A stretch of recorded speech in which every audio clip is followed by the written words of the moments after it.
here.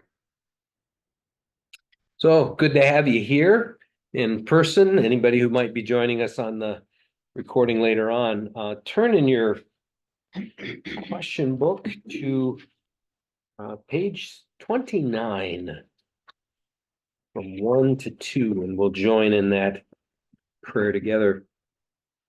Lord, we live in a world where many seek possessions, power, and prestige. We thank you for sending your Son to teach and show us the things that we should seek in life. May our goal in life never be to have people sweat on our behalf, but rather to serve them on your behalf. Remind us that our Lord never sought a throne of gold, but surrendered himself to death on a throne of a rough-hewn wood. We thank you for saying yes to Jesus' saving mission by raising him from the dead. We praise you for declaring him to be Lord of creation, time, and eternity. Help us at all times to hear with joy the words of forgiveness the King of Kings continues to speak to us. Inspire us to share his forgiving, transforming message with people near and far. Empower us to follow him in joyous servant discipleship until we finally see his smiling face and celebrate his eternal embrace. To you be all praise, honor, and glory. I believe I referenced this last time, but we'll share a little puzzle with you here.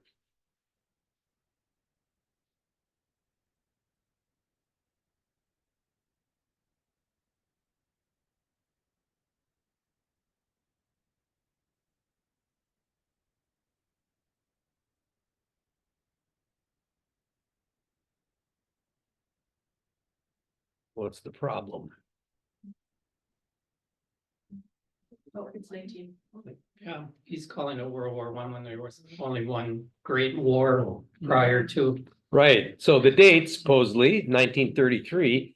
World War I was not called World War I. It was not called that until after the what we now call World War II. So this is an example of how writing is set in one time, but you can kind of tell it's coming from a different time. And we'll run into that with frequency actually in the scriptures because of the writers. So when we continue on today with looking at the reign of Solomon, we'll get a chance to peek in on this as well. So let's get it ready to go here.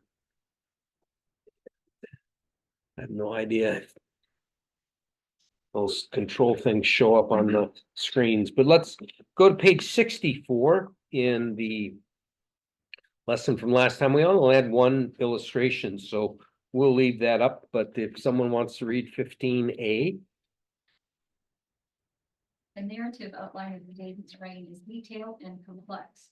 It describes David building a kingdom and establishing a capital city, which continued to play an influential role in the world view of Abraham's present-day descendants and in the minds of many Christians. Okay, so David will continue to hear about him as we work our way forward, and we'll look at some of these other elements of the picture with these later ones. Somebody take 15b.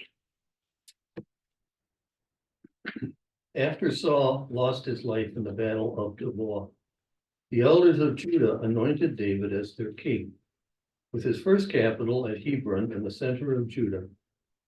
David's efforts to have those living in what had been the northern part of Saul's realm accept him as king proved fruitless. The northerners chose to appoint Saul's son, Ishbosheth, as their king rather than David. When Joab killed Abner, Ishbosheth's general, and Ishbosheth was beheaded by his own people, the northerners invited David to rule over Israel as well as Judah. Naturally, David said yes, and moved his capital from Hebron to Jerusalem. which he captured from the Jebusites. Hebron was in the center of Judah. Jerusalem was on the border between Judah and Israel. David then subdued the Philistines and expanded the borders by conquering the Moabites, Ammonites, Edomites, Amalekites, and Syrians. All right. You may want to make a little note in your version, because some Bibles will refer to that son of Saul as Ishbosheth, as it's written here, but in other ones it's Ishbaal. So you just may want to add Ishbaal as another way that sometimes the text gets written. So just, again, one of those weird things that different translations will render some of these things differently. But David starts out in the southern kingdom, or the southern tribe of Judah. So we have here with his capital at Hebron, the northern kingdom ruled by Saul's son, and eventually when all sorts of treachery and yuckiness take place and David is offered the throne, he moves the capital to Jerusalem, which is kind of right there on the border. Somebody take 15C. Eventually, David transferred the Ark of the Covenant from Jearim to Jerusalem, thus making Jerusalem the nation's religious as well as its political center. Although Saul gave David his daughter Michal after David slew Goliath, there is a reason to believe that the marriage was never consummated, no offspring from Saul. David continued to show kindness to Jonathan's son, Mephibosheth, probably to ensure that he made no bid for the throne. Eventually, there came the brutal day when David handed over Saul's sons and 5 of his grandsons to the Gibeonites, who impaled them, for 2 Samuel 21. 2 of those men were David's brother-in-laws, and 5 of them were his nephews. So nasty stuff, right?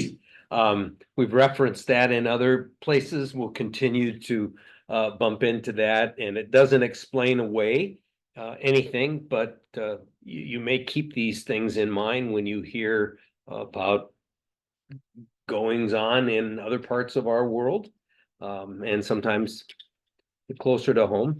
It's not always nice when people try to exert their power and authority, but the other piece, I think, for a lot of people, especially if this is your first time through these materials, is a lot of those little Sunday school things that got built up of these great Bible heroes we're getting a fuller and less savory picture of them. But so going back to lesson 3, when Cain killed Abel, God said to him, "Where is he?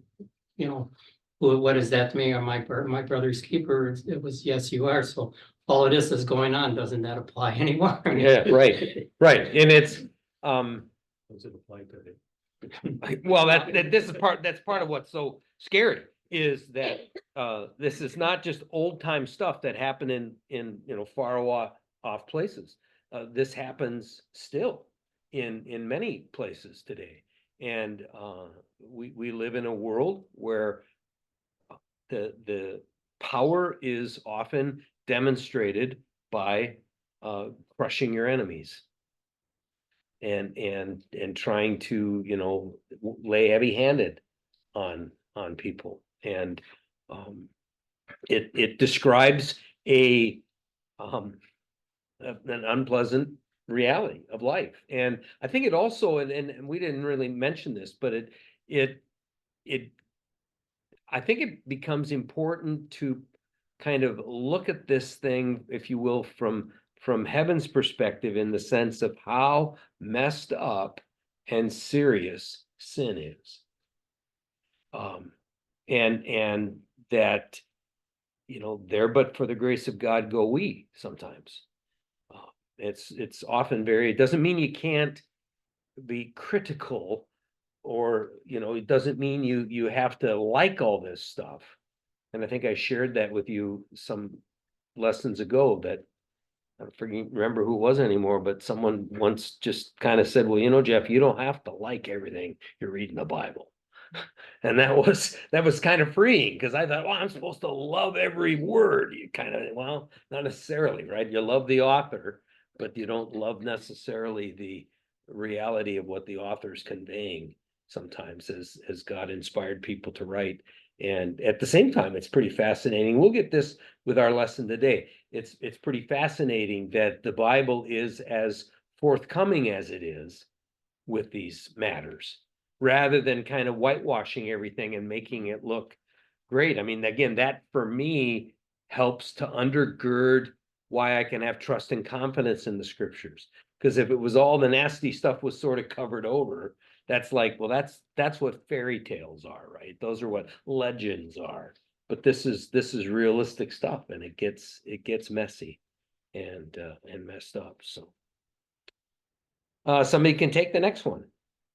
When David decided that the day had come when he should build God a temple in Jerusalem, God responded by telling David that he did not want a temple, a religious house. However, God would build a political house, a dynasty, a line of kings out of David. And so that's in that upper left-hand corner here with God reaching out, this covenant of divine commitment of David when in this kind of line of kings. So you're going to have this succession of dynasties going forward, and we'll see how that plays out as we move forward. 15E. A brutal struggle took place among David's sons to succeed their father. Amnon, David's oldest son, raped his half-sister Tamar and was then killed by his brother Absalom.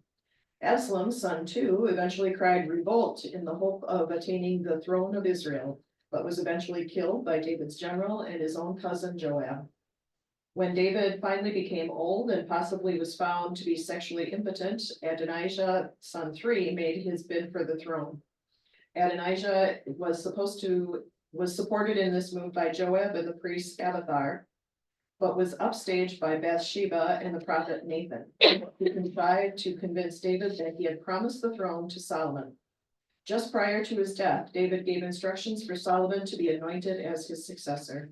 Okay, so it messy. And again, we looked last time, as soon as you get to that chapter where David takes advantage of his power over Bathsheba, you have then suddenly everything start to come unraveled. So one last one.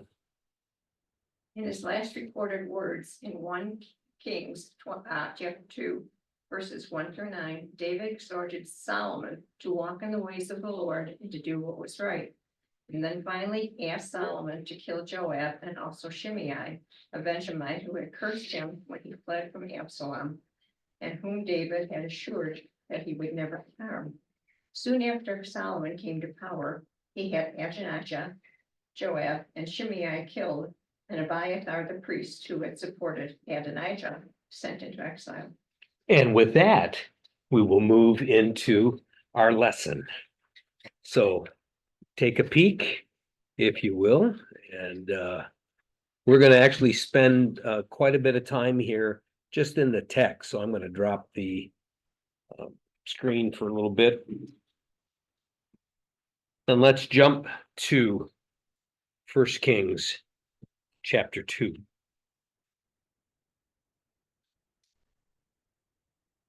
Given our time and the amount of biblical material that we're going to be covering, we have a good shot at getting through almost all of it. So we're just going to plow through the text, and then we'll come back and look at some of these things. So I'll set the stage here, starting in chapter 2 with this transition of power. So as referenced, Adonijah thought he was next in line, and he thought, you know what, we're gonna do this, but the prophet Zadok and it kind of conspired with Bathsheba, Solomon's mom, to get it switched around.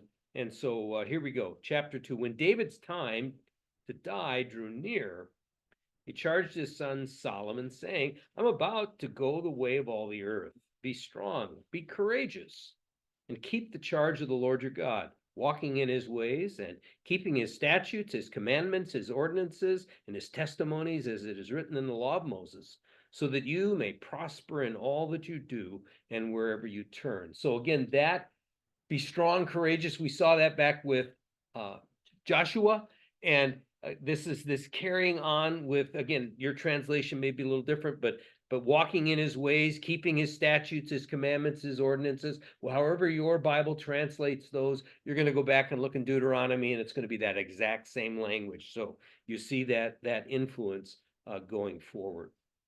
And then let's see. So wherever you turn, then the Lord will establish his word that he spoke concerning me. If your heirs take heed to their way, to walk before me in faithfulness with all their heart and with all their soul, there shall not fail you a successor on the throne of Israel. So we're going to find, as we work through these next several lessons, exactly what that means to be faithful, to walk faithful. Moreover, and here's David speaking, right, on his deathbed. Moreover, you know also what Joab, son of Zeruiah, did to me, how he dealt with the two commanders of the armies of Israel, Abner, son of Ner, and Amasa, son of Jether, whom he murdered, retaliating time of peace for blood that had been shed in war, right? So apparently there's rules that you can get kind of nasty during wartime, but let war be war, let peace be peace.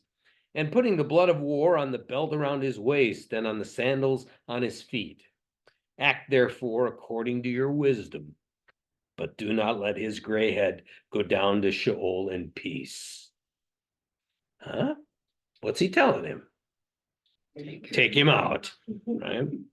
Deal loyally, however, with the sons of Barzillai the Gileadite, and let them be among those who eat at your table, for with such loyalty they met me when I fled from your brother Absalom. So, Joab, get him gone. Barzillai's descendants, treat them well.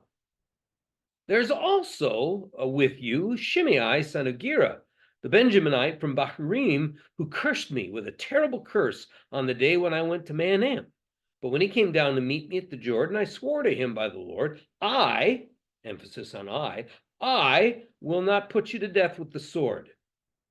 Therefore, you, which is not printed here, do not hold him guiltless, for you are a wise man. You will know what you ought to do with him. And you must bring down his gray head, or you must bring his gray head down with blood to Sheol. So, I don't know, watch any of the Godfather movies back in the day, but it's sort of like giving instructions, right? Then David slept with his ancestors and was buried in the city of David. The time that David was reigned over Israel was 40 years. He reigned 7 years in Hebron and 33 years in Jerusalem. So Solomon sat on the throne of his father David, and his kingdom was firmly established. Now, these final words of David, again, part of what we're after when we're working through here is the contrast. Among the final words of Jesus, when he thought about his enemies, Father, forgive them, for they do not know what they are doing, right? I mean, the contrast becomes pretty amazing.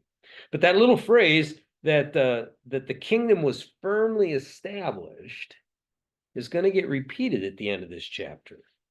Because then Adonijah, son of Haggith, came to Bathsheba, Solomon's mother. She asked, do you come peaceably? Do you come in shalom? And he says, shalom, peaceably. Then he said, may I have a word with you? She said, go on. I like that. You know that the kingdom was mine, and that all Israel expected me to reign. However, the kingdom has turned about and become my brother's, for it was his from the Lord. And now I have one request to make of you. Do not refuse me. She said to him, go on. He said, please ask King Solomon. He will not refuse you to give me Abishag the Shunammite as my wife. Remember, that's that most beautiful girl in the realm who was snuggling with poor little naked old King David, and nothing happened. Bathsheba said, very well, I will speak to the king on your behalf. So Bathsheba went to King Solomon to speak with him on behalf of Adonijah. The king rose to meet her, bowed down to her, and he sat on his throne and had a throne brought for the king's mother, and she sat on his right. sitting at the right hand. Get that? And then she said, I have one small request to make of you. Do not refuse me. And the king said, go on. No, the king didn't say that. The king said, make your request, my mother, for I will not refuse you. She said, let Abishag the Shunammite be given to your brother Adonijah as his wife. King Solomon answered his mother, and why do you ask for Abishag the Shunammite for Adonijah? Ask for him the kingdom as well, for he is my elder brother. Ask not only for him, but also for the priest Abiathar, and for Joab, son of Zeruiah. Then King Solomon swore by the Lord, so may God do to me, and more also, for Adonijah has devised this scheme at the risk of his life. What's going on? Well, he wants starting to collect the harem, which means I'm making a grab, right? Now, therefore, as the Lord lives, who has established me and placed me on the throne of my father David, and who has made me a house as he promised, today Adonijah shall be put to death. So King Solomon sent Benaiah, son of Jehoiada, and he struck him down, and he died. The king said to the priest Abiathar, go to Anatoth, your estate, for you deserve death. But I will not at this time put you to death, because you carried the ark of the Lord before my father David, and because you shared in all the hardships my father endured. So Solomon banished Abiathar from being priest of the Lord, thus fulfilling the word of the Lord had spoken concerning the house of Eli in Shiloh. So Abiathar is part of that family tree from Eli. And remember, they were told that their position was going to be set aside. Abiathar, along with Joab, who we'll get to in a minute, and Adonijah were the three who conspired to put Adonijah on the throne. So Solomon's kind of taking care of that stuff. When the news came to Joab, for Joab had supported Adonijah, though he had not supported Absalom, Joab fled to the tent of the Lord and grasped the horns of the altar. When it was told King Solomon, Joab has fled to the tent of the Lord and now is beside the altar, Solomon sent Benaiah, son of Jehoiada, saying, go strike him down. So Benaiah came to the tent of the Lord and said to him, the king commands, come out. But he said, no, I will die here. Then Benaiah brought the king word again, saying, thus said Joab, and thus he answered me. And the king replied to him, do as he said, strike him down and bury him, and thus take away from me and from my father's house the guilt for the blood that Joab shed without cause.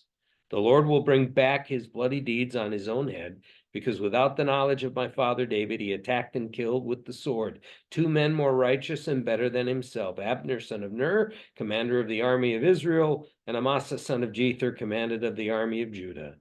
So shall their blood come back on the head of Joab and on the head of his descendants forever. But to David and to his descendants and to his house and to his throne there shall be peace from the Lord forevermore. And how do you get peace? Then Benaiah, son of Jehoiada, went up and struck him down and killed him. And he was buried in his own house near the wilderness. The king put Benaiah, son of Jehoiada, over the army in his place, and the king put the priest Zadok in place of Abiathar. Then the king sent and summoned Shimei and said to him, build yourself a house in Jerusalem and live there, and do not go out from there to any place wherever. For on the day you go out and cross the Wadi Kidron, that's the Kidron Valley, you might say, know for certain that you shall die. Your blood shall be on your own head. And Shimei said, the king, the sentence is fair, as my lord the king has said, so your servant will do. Shimei lived in Jerusalem many days, but it happened at the end of 3 years that 2 of Shimei's slaves ran away to King Achish, son of Maacah of Gath. When it was told, Shimei, your slaves are in Gath, Shimei arose, saddled a donkey, and went to Achish in Gath to search for his slaves. Shimei went and brought his slaves from Gath. When Solomon was told that Shimei had gone from Jerusalem to Gath and returned, the king sent and summoned Shimei and said to him, did I not make you swear by the Lord and solemnly adjure you, saying, know for certain that on the day that you go out and go to any place, whatever, you shall die? And you said to me, the sentence is fair, I accept. Why then have you not kept your oath to the Lord and the commandment with which I charged you? The king also said to Shimei, you know in your own heart all the evil that you did to my father David, so the Lord will bring back your evil on your own head. But King Solomon shall be blessed and the throne of David shall be established before the Lord forever. Then the king commanded Benaiah, son of Jehoiada, and he went out and struck him down, and he died. So the kingdom was established in the hand of Solomon. Just get rid of everybody. You get rid of the competition, you get rid of the troublemakers, you carry out the old man's advice. And so it's doesn't start out, again, this is not Sunday school material. However, this next narrative is one that we probably may have learned. Somebody wants to take chapter 3, the first 15 verses. Go ahead, Kathy. Solomon made a marriage alliance with Pharaoh, king of Egypt. He took Pharaoh's daughter and brought her into the city of David until he had finished building his own house and the house of the Lord and the wall around Jerusalem. The people were sacrificing at the high places, however, because no house had yet been built for the name of the Lord. Solomon loved the Lord, walking in his statutes of his father David. Only he sacrificed and offered incense at the high places. The king went to Gibeon to sacrifice there, for that was the principal high place. Solomon used to offer 1,000 burnt offerings on that altar. At Gibeon, the Lord appeared to Solomon in a dream by night, and God said, "Ask what I should give you." And Solomon said, "You have shown great and steadfast love to your servant, my father David, because he walked before you in faithfulness, in righteousness, and in uprightness of heart toward you, and you have kept for him this great and steadfast love, and have given him a son to sit on his throne today. And now, O Lord my God, you have made your servant king in place of my father David. Although I am only a little child, I do not know how to go out or come in, and your servant is in the midst of the people whom you have chosen, a great people, so numerous they cannot be numbered or counted. Give your servant therefore an understanding mind to govern your people, able to discern between good and evil, for who can govern this, your great people?" It pleased the Lord that Solomon had asked this. God said to him, "Because you have asked this, and have not asked for yourself long life or riches, or for the life of your enemies, but have asked for yourself understanding to discern what is right, I now do according to your word. Indeed, I give you a wise and discerning mind. No one like you has been before, and no one like you shall arise after you. I give you also what you have not asked, both riches and honor all your life. No other king shall compare with you. If you walk in my ways, keeping my statutes and my commandments as your father David walked, then I will lengthen your life." Then Solomon awoke. It had been a dream. He came to Jerusalem, where he stood before the ark of the covenant of the Lord. He offered up burnt offerings and offerings of well-being, and provided a feast for all of his servants. All right. So it talks about high places. Here, that term's a little more neutral than it will be later, because as the author indicates, there's no Jerusalem temple yet.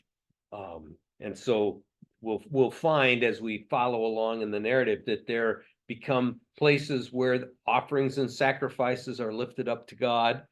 And then there's going to be, of course, altars and places where offerings and sacrifices are lifted up to the other gods that are around. The latter is always condemned, but the former is continuing what we've seen all along, like Abraham, Isaac, Jacob built an altar offering and worshiping God.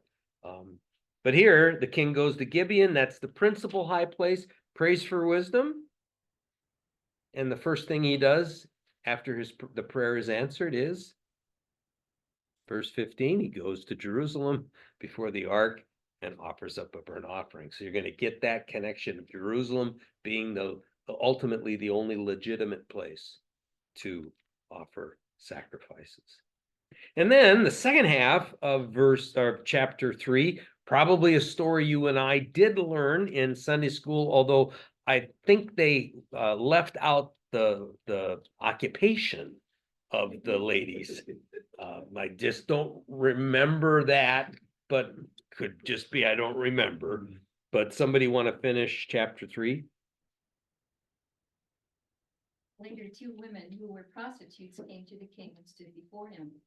The one woman said, "Please, my lord, this woman and I live in the same house, and I gave birth while she was in the house. Then on the third day after I gave birth, this woman also gave birth. We were together. There was no one else with us in the house.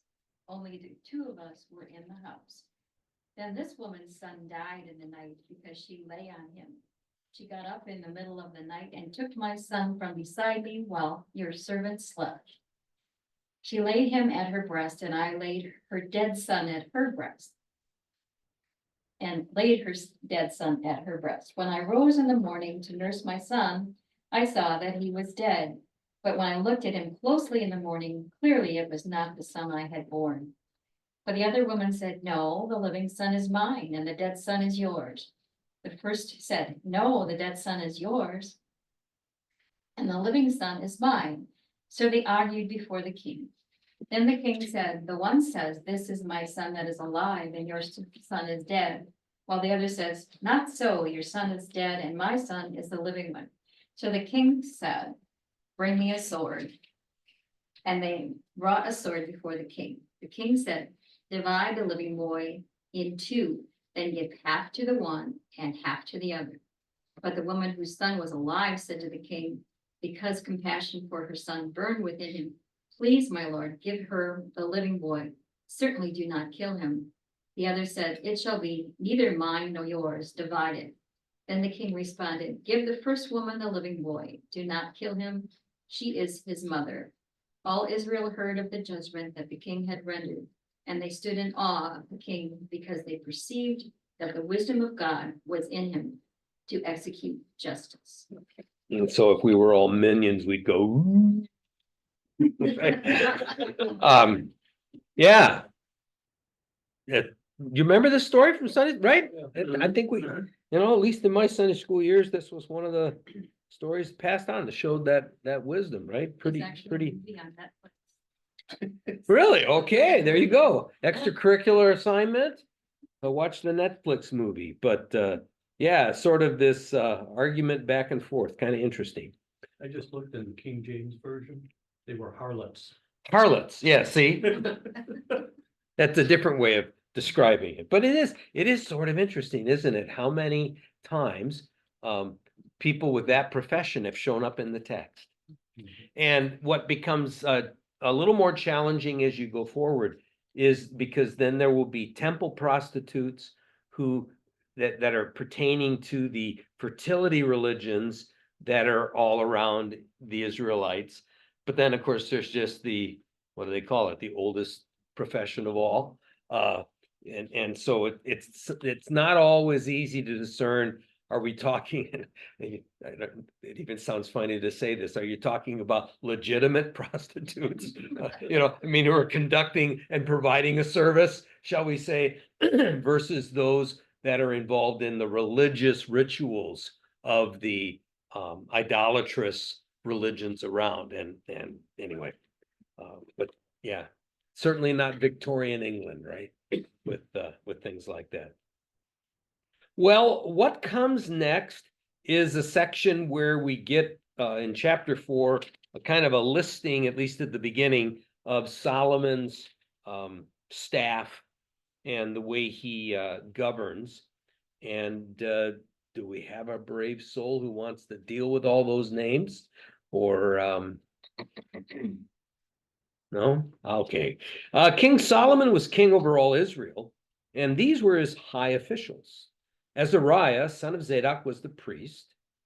Eloreph and Ahijah, son of Shisha, were secretaries. Jehoshaphat, son of Ahilud, was recorder. Benaiah, son of Jehoiada, was in command of the army. Zadok and Abiathar were priests. Azariah, son of Nathan, was over the officials. Zabud, son of Nathan, was priest and king's friend. Abishar was in charge of the palace, and Adoniram, son of Abda, was in charge of forced labor. We'll come back to that. Solomon had 12 officials over all Israel who provided food for the king and his household. Each one had to make provision for 1 month in the year. These were their names: Ben-Hur in the hill country of Ephraim, Ben Decker and Makaz, Shalbim, Beth Shemesh, and Elon Beth Hanan, Ben Hesed and Aruboth, to him belongs Soko and all the land of Hefer, Ben Abinadab and Nephath Dor, he had Tephath, Solomon's daughter, as his wife, Bana, son of Ahilud, and Tanakh, Megiddo, and all Bethshan, which is besides Zerathon, below Jezreel, and from Bethshan to Abel Mahola, as far as the other side of Jokmeam, Ben Geber, and Ramoth Gilead. He had the villages of Jair, son of Manasseh, which are in Gilead, and he had the region of Argob, which is in Bashan, 60 great cities with walls and bronze bars. Ahinadab, son of Iddo, in Mahanaim, Ahimaaz in Naphtali, he had taken Basemath, Solomon's daughter, as his wife. Bana, son of Hushai, and Asher, and Baaloth, Jehoshaphat, son of Peruah, and Issachar, Shimei, son of Elah, and Benjamin, Geber, son of Uri, in the land of Gilead, the country of King Sihon, and the Amorites, and of King Og of Bashan, and there was one official in the land of Judah. So notice already again, Judah, Israel. The kingdom hasn't split yet, and that's what they're going to be called, but it gives you a sense that perhaps this was written after that occurred, and so you just refer to them in those ways. But 12 districts in the north who provided food for the king, right? That's verse 7. Each month they took a turn. And then an official in Judah, and what did that one provide? It doesn't mention anything. That'll show up later. So somebody take chapter 20 through the end of the chapter. Judah and Israel were as numerous as the sand by the sea. They ate and drank and were happy. Solomon was sovereign over all the kingdoms from the Euphrates to the land of the Philistines, even to the border of Egypt. They brought tribute and served Solomon all the days of his life. Solomon's provision for one day was 30 cores of choice flour and 60 cores of metal, 10 fat oxen and 20 pasture-fed cattle, 100 sheep, besides deer, gazelles, roebucks, and fattened fowl. For he had domination over all the region west of the Euphrates, from Tiphsah to Gaza, over all the kings west of the Euphrates, and he had peace on all sides. During Solomon's lifetime, Judah and Israel lived in safety from Dan even to Beersheba, all of them under their vines and fig trees. Yep. Solomon also had 40,000 stalls of horses for his chariots and 12,000 horsemen. Those officials supplied provisions for King Solomon and for all who came to King Solomon's table, each one in his month. They get nothing be lacking. They let nothing be lacking. They also brought to the required place barley and straw for the horses and swift steeds, each according to his charge. Okay, and just quickly, that little line at the end of verse 25, all of them under their own vines and fig trees. That's the biblical sense of, whatever, when I was a kid, it was the house in the country with the white picket fence and the 2-car garage, that's changed again, but that sense of that you've made it, right? Finish up. God gave Solomon very great wisdom, discernment, and breadth of understanding as vast as the sand on the seashore, so that Solomon's wisdom surpassed the wisdom of all the people of the East and all the wisdom of Egypt. He was wiser than anyone else, wiser than Ethan the Ezraphite and Heman, Kalkal, and Darda, children of Mahal. His fame spread throughout all the surrounding nations. He composed 3,000 proverbs, and his songs numbered 1,005. He would speak of trees, from the cedar that is in the Lebanon to the hyssop that grows in the wall. He would speak of animals and birds and reptiles and fish. People came from all the nations to hear the wisdom of Solomon. They came from all the kings of the earth who had heard of his wisdom. Okay, and we'll hear more about those who came to visit him a little later on, but clearly just a sort of a quick summary to say it was awesome, right? The Gallup poll seemed to indicate that 98% of the populace was satisfied with, yeah, good stuff. So it seems. Now, the next several parts are picking up the idea of building projects. And we'll start with the temple. Somebody take chapter 5.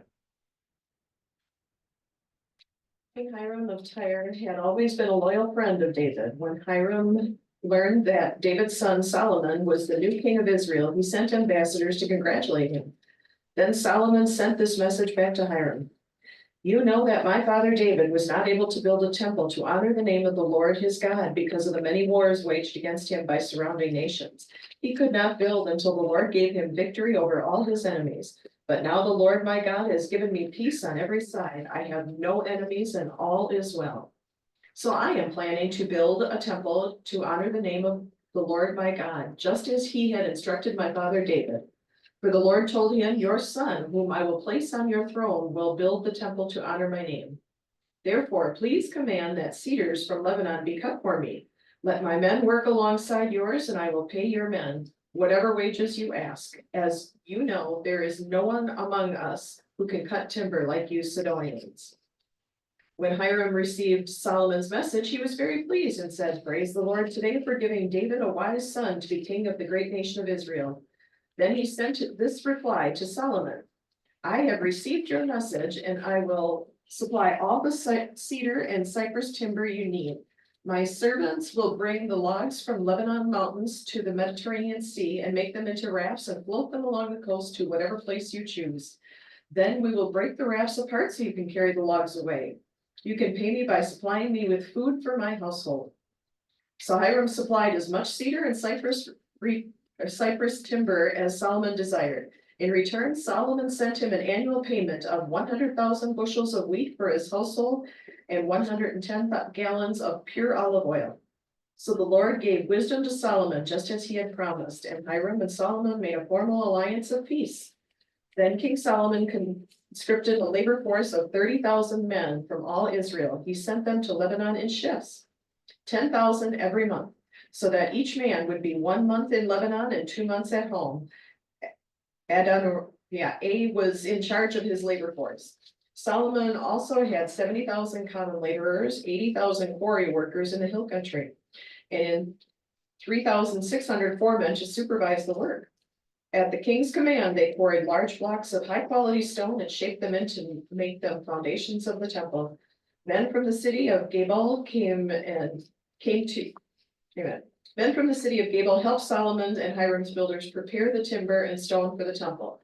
Okay, so Hiram, the king of Sidon, Phoenicia, they are going to be associates. They're going to make a treaty, and they are rich in materials, whereas particularly in the northern part of the kingdom, it's rich in farmland. So the one person has lots of materials to provide, the other one has ample grain and crops to provide. And so this partnership that was established in David's lifetime is continued here. But notice the reference, and again, hang on to some of this narrative, because when we get to Chronicles, way later on, you're going to hear sort of an alternate version of what's described here. But verse 13 talks about conscripted, drafted, right? And 30,000 people, they're going to have to go work. And what's the work schedule? 1 month on, 2 months off, right? And you hear about in verse 14, Adoniram, who is in charge of, some just say labor, but others of you probably have forced labor, right? This is not voluntary. And there's just lots and lots of work being done. Well, now we'll get some description of the temple proper. Somebody can take chapter 6 and go through the first 13 verses. In the 480th year after the Israelites came out of the land of Egypt, in the 4th year of Solomon's reign over Israel, in the month of Ziv, which is the 2nd month, he began to build the house of the Lord. The house of King Solomon built for the Lord was 60 cubits long, 20 cubits wide, 30 cubits high.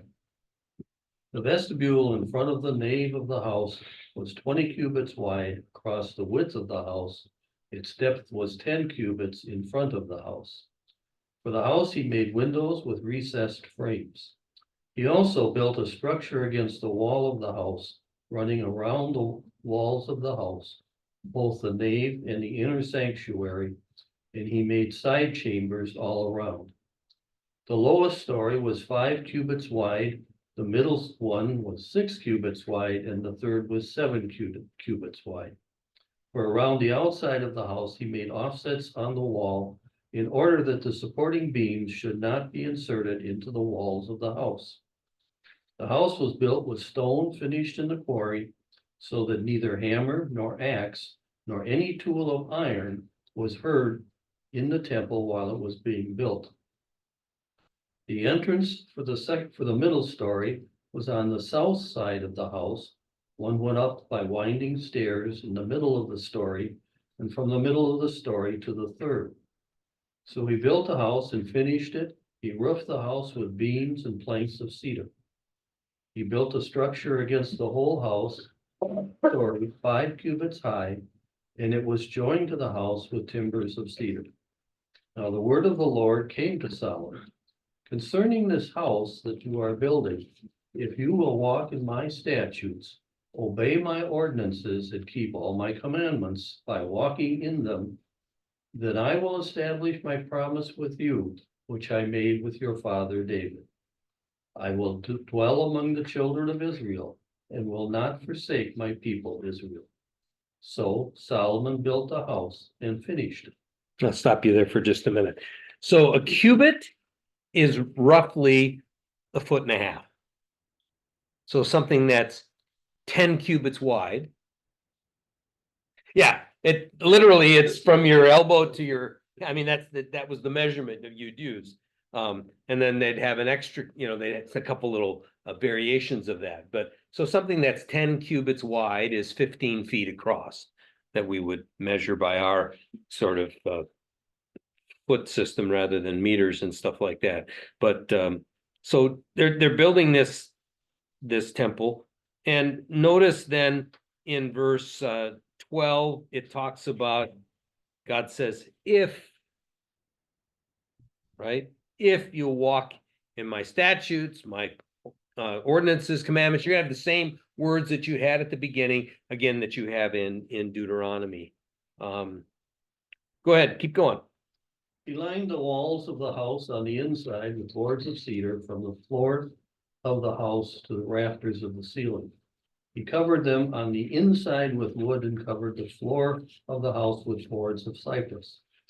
He built 20 cubits of the rear of the house with boards of cedar from the floor to the rafters, and he built this within as an inner sanctuary as the most holy place.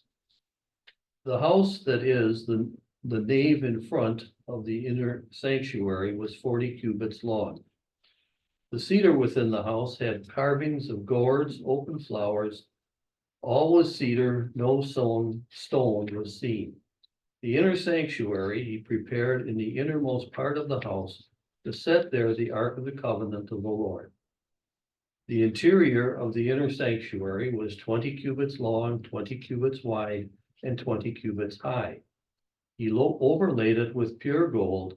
He also overlaid the altar with cedar. Solomon overlaid the inside of the house with pure gold. Then he drew chains of gold across in front of the inner sanctuary and overlaid it with gold. Next, he overlaid the whole house with gold, in order that the whole house might be perfect. Even the whole altar that belonged to the inner sanctuary, he overlaid with gold. So this is quite the complex, right? You've got a building made out of stone, and then it's lined with wood, and then all that is covered with gold. Pretty impressive. Somebody want to pick up from there? He made 2 cherubims of wild olive wood, each 15 feet tall, and placed them in the inner sanctuary. The wingspan of each of the cherubim was 15 feet. each wing being 7.5 feet long. The two cherubim were identical in shape and size. Each was 15 feet tall. He placed them side by side in the inner sanctuary of the temple. Their outspread wings reached from wall to wall, while their inner wings touched at the center of the room. He overlaid the two cherubim with gold. He decorated all the walls of the inner sanctuary and the main room with carvings of cherubim, palm trees, and open flowers. He overlaid the floor in both rooms with gold. From the entrance of the inner sanctuary, he made double doors of wild olive wood with 5-sided doorposts. These double doors were decorated with carvings of cherubim, palm trees, and open flowers. The doors, including the decorations of the cherubim and palm trees, were overlaid with gold. Then he made 4-sided doorposts of wild olive wood for the entrance to the temple. There were 2 folding doors of cypress wood, and each door was hinged to fold back upon itself. These doors were decorated with carvings of cherubim, palm trees, and open flowers, all overlaid evenly with gold. The walls of the inner courtyard were built so that there was 1 layer of cedar beams between each 3 layers of finished stone. The foundation of the Lord's temple was laid in mid-spring in the month of Ziv during the 4th year of Solomon's reign. The entire building was completed in every detail in the mid-autumn in the month of Buell during the 11th year of his reign. So it took 7 years to build the temple. Pretty impressive sounding structure. Depending on the kind of Bible you have, it might have little pictures in there. We'll see some things in the illustrations here. And it took how long? 7 years. And the very next verse tells us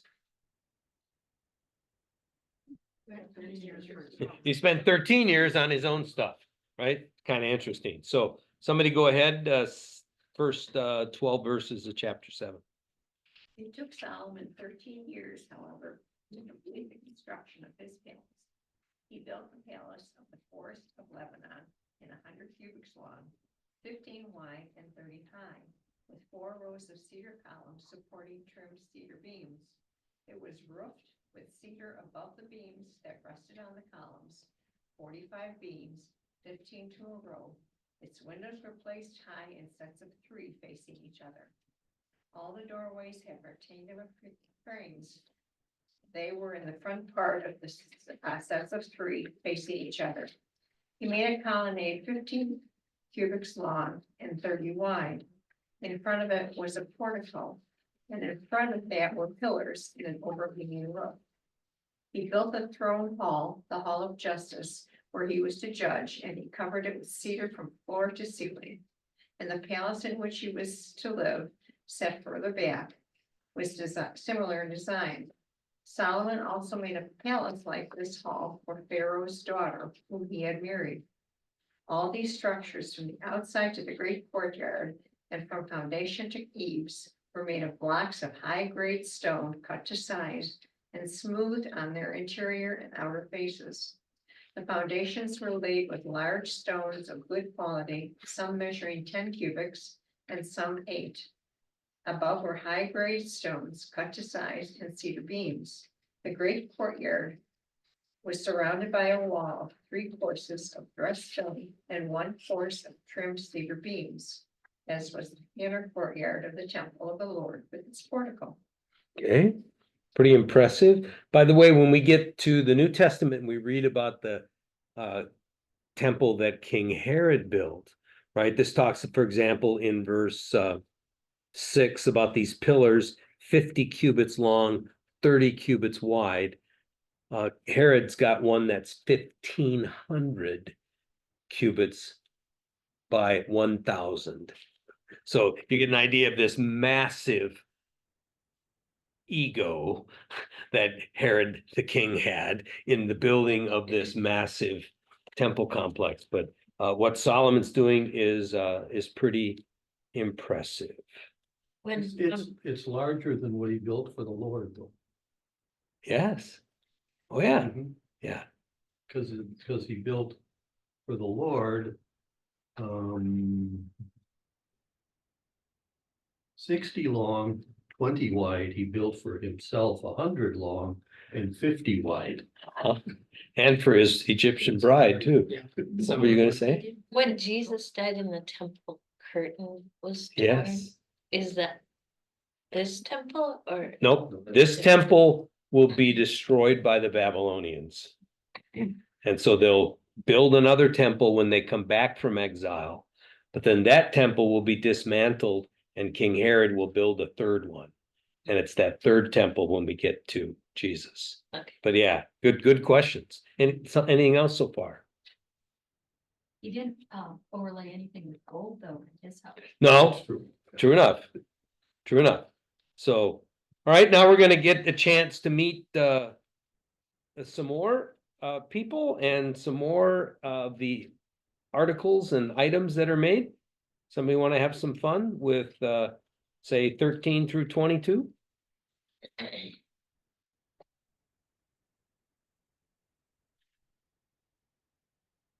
King Solomon sent to Tyre and brought Huram, whose mother was a widow from the tribe of Naphtali, and whose father was from Tyre and a skilled craftsman in bronze.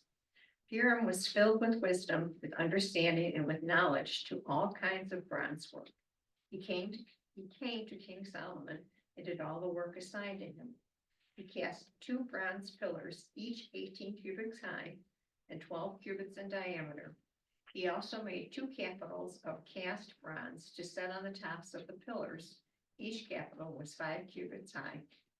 A network of interwoven chains adorned the capitals on tops of the pillars, 7 for each capital. What is a capital? It's the top, the cap on a pillar. So you'll have a column and then the cap is on top. And the capital may have stuff on top of it, or it may just be the decorative top. Am I right, Charles? Is that okay? Good. I got a builder in the room. I should have let him answer. Made pomegranates in 2 rows encircling each network to decorate the capitals on top of the pillars. He did the same for each capital. The capitals on top of the pillars and the portico were in the shape of lilies, 4 cubits high. On the capitals of both pillars, above the bowl-shaped part next to the network, were the 200 pomegranates in rows all around. He erected the pillars at the portico of the temple. The pillar to the south he named Jacob, and the one to the north Boaz. The capitals on top were in the shape of lilies, and so the work on the pillars was completed. And so these, best we can tell, are 2 freestanding pillars. So they're not used to support anything. They're just decorative. And again, the size is massive, right? In verse 15, they're 18 cubits high. Some of you have Bible translations that say, we're not going to make you think what a cubit is. So you've got a distance, right? Yours says 27 feet. 27 feet. Yeah, so 27 feet tall. And the diameter is, where did I see that? 18 cubits is the height, and a cord of 12 cubits would encircle it. Okay, so that's 18 feet around. Right, so they talk about how some of these are so huge that 3 grown-ups touching fingertips in a circle would be how big around these things are, right? I mean, so that's massive. And they're just kind of big decorations out there. But there's other things. Somebody pick up verse 23 through 26. Then he made the molten sea. It was round, 10 cubits from brim to brim and 5 cubits high. A line of 30 cubits would encircle it completely. Under its brim were panels all around it, each of 10 cubits. Surrounding the sea, there were 2 rows of panels cast when it was cast. It stood on 12 oxen, 3 facing north, 3 facing west, 3 facing south, and 3 facing east. The sea was set on them. The hind quarters of each were toward the inside. Its thickness was a hand's breadth. Its brim was made like the brim of a cup, like the flower of a lily. It held 2,000 baths. Okay, so again, 30 cubits, so 45 feet in circumference. It's a big pool, right? And it's sort of fun. They say that the pool, the bath sits on top of these animals and they're all butts inward. So you got them, you know, they're all facing what you would see would be their forequarters, not their hindquarters, shall we say. Somebody take the next paragraph. Or keep going, Ken. He also made the 10 stands of bronze. Each stand was 4 cubits long, 4 cubits wide, and 3 cubits high. This was the construction of the stands. They had borders. The borders were within the frames. On the borders that were set in the frames were lions, oxen, and cherubim. On the frames, both above and below the lions and oxen, there were wreaths of beveled work. Each stand had 4 bronze wheels and axles of bronze. At the 4 corners were supports for a basin. The supports were cast with wreaths at the side of each. Its opening was within the crown, whose height was 1 cubit. Its opening was round, as a pedestal is made. It was 1.5 cubits wide. At its opening, there were carvings. Its borders were 4-sided, not round. The 4 wheels were underneath the borders. The axles of the wheels were in the stands, and the height of a wheel was 1.5 cubits. The wheels were made like a chariot wheel. Their axles, their rims, their spokes, and their hubs were all cast. There were 4 supports at the 4 corners of each stand. Supports were of 1 piece with the stands. On the top of the stand, there was a round band 1/2 cubit high. On the top of the stand, its stays and its borders were of 1 piece with it. On the surfaces of its stays and on the borders, he carved cherubim, lions, and palm trees, where each had space with wreaths all around. In this way, he made the 10 stands. All of them were cast alike with the same size and the same form. Okay, from a footnote in my Bible, I read the following: the movable stands aided in the transport of water to different areas of the temple courtyard. The biblical author describes the stands in painstaking detail, but they are still difficult to envision. Fortunately, archaeologists in Cyprus have uncovered an almost precise parallel, complete with 4-wheel designed cherubim and the floral faunal ornamentation. So we've never found these particular ones. Again, all as you just kind of ponder all this stuff, the temple is going to get stripped of its gold 5 years after Solomon has died. The Egyptian king's going to come up and clear it out, and the metal items and whatever they re-add to it later on, when the Babylonians come and sack Jerusalem, they will take all these things back with them, and lots of this metal stuff gets broken down and carried away.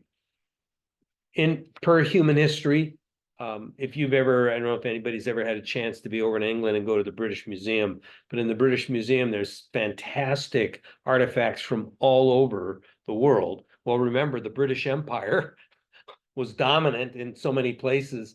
And so it's not at all uncommon that when that happens, those empires bring back some of the most wonderful pieces back to their own. I mean, so this is, Hitler had his collection of artwork, and I mean, everybody who gets power collects this stuff from wherever they can get it. And when someone else ends up taking over control, they will take these valuables back to their own territory. So this is